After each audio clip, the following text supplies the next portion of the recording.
Media మిత్రులందరికీ నమస్కారం. ఆంధ్రప్రదేశ్ వ్యాప్తంగా 2022 సంవత్సరంలో భూములకు సంబంధించిన రీసర్వే కార్యక్రమం ప్రారంభం కావడం జరిగింది.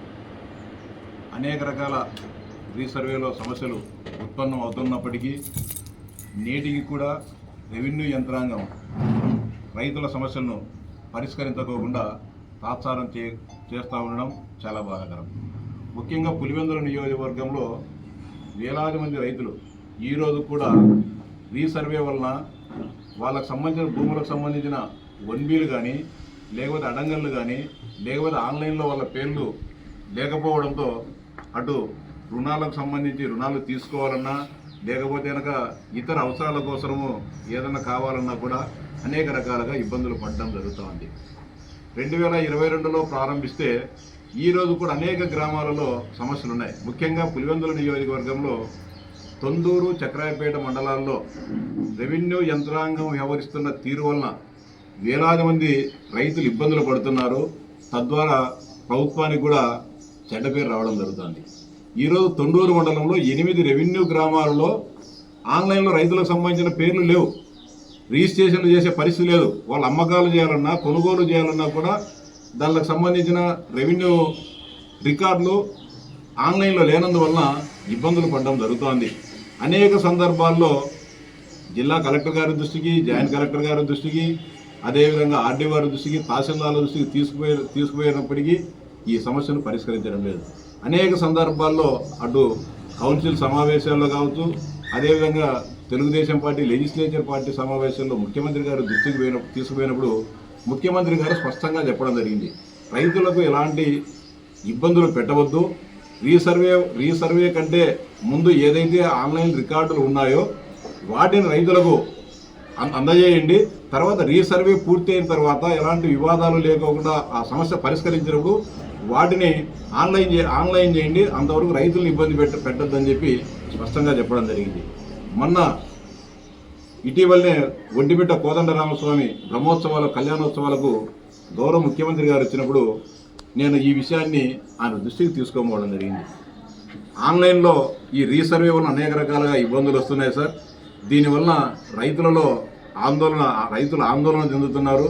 తద్వారా ప్రభుత్వం నుంచి రావాల్సిన అనేక రకాలైన పథకాలకు దూరం కావడం జరుగుతోంది, ఆర్థికంగా ఇబ్బందులు పడుతున్నారన్నప్పుడు ఆయన స్పష్టంగా చెప్పడం జరిగింది. రీసర్వే కంటే ముందు ఏ విధమైన ఆన్లైన్లో రికార్డులు ఉన్నాయో వాటిని అందజేయమని చెప్పి స్పష్టంగా చెప్పినప్పటికీ ఇంకా ఇంతవరకు అమలు కావడం లేదు. అదేవిధంగా రీసర్వే చేసి ల్యాండ్ పార్కింగ్ నెంబర్ అని ఇస్తారు, ఎల్పిఎం నెంబర్ అని ఇవ్వాలి. అంటే సర్వే పూర్తయి ఎలాంటి వివాదాలు లేకుండా ఉంటే ఎల్పిఎం నెంబర్ అని ఇస్తారు. కానీ ఒకటే సర్వే నెంబర్లో 4-5 రైతులు ఉన్నప్పుడు చిన్న చిన్న సమస్యలు ఉన్నా కూడా పరిష్కరించుకోకుండా తాత్సారం చేయడం జరుగుతుంది. మీకు చిన్న ఉదాహరణ కూడా మీ దృష్టికి తీసుకొని రావాల్సిన అవసరం ఉంది. తొండూరు మండలంలో భద్రంపల్లి రెవెన్యూ గ్రామం ఉంది. ఆ గ్రామంలో సర్వే నెంబర్ 171లో 13 ఎకరాల 48 సెంట్ల భూమి ఉంది. దాంట్లో 6 మంది రైతులు ఉన్నారు. రీసర్వేలో 40 సెంట్లు భూమి అధికంగా వచ్చింది. ఇది రైతుల పాస్బుక్లో ఉన్న భూమి కంటే ఫిజికల్గా 40 సెంట్లు ఎక్కువ ఉంది.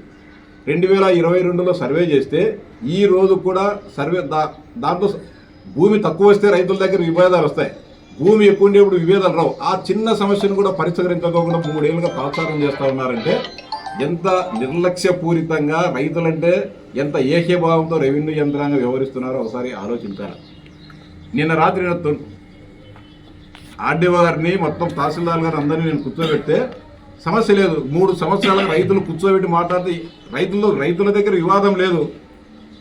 6 మంది రైతులు వివాదం లేదు. భూమి ఎక్కువ ఉంది. భూమి ఎక్కువ ఉండేటప్పుడు మిగులు నీకు చట్టం ఏం చెప్తుంది? 5% ఎక్కువ ఉండొచ్చు, తక్కువ ఉండొచ్చు.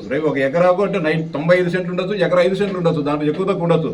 40 సెంట్లు ఉండేటప్పుడు 13 ఎకరాలలో మంచికి 3 సెంట్లు కలపచ్చు, ఎకరాకు 3 సెంట్ల దాకా కలపచ్చు. దాంట్లో వివాదం లేదు. ఎవరున్నా ఎక్స్ట్రా ఉండే భూమిని ఎవరు మాకు కావాలని కొట్లాడుకుంటే పరిస్థితి లేదు. అంత చిన్న సమస్యను కూడా 3 సంవత్సరాలకు పరిష్కరించుకోకుండా తాత్సారం చేస్తారంటే ఎంత దయనీయమైన దుస్థితిలో రెవెన్యూ యంత్రాంగం ఉందో ఒకసారి ఆలోచించాలి. చిన్న చిన్న సమస్యలు గ్రామాలు ఈరోజు ముఖ్యంగా తొండూరు, చక్రాయపేట మండలంలో ఇంకా చక్రాయపేట తహసీల్దార్ గారు అయితే ఇంకా దుర్మార్గంగా వ్యవహరిస్తున్నారు.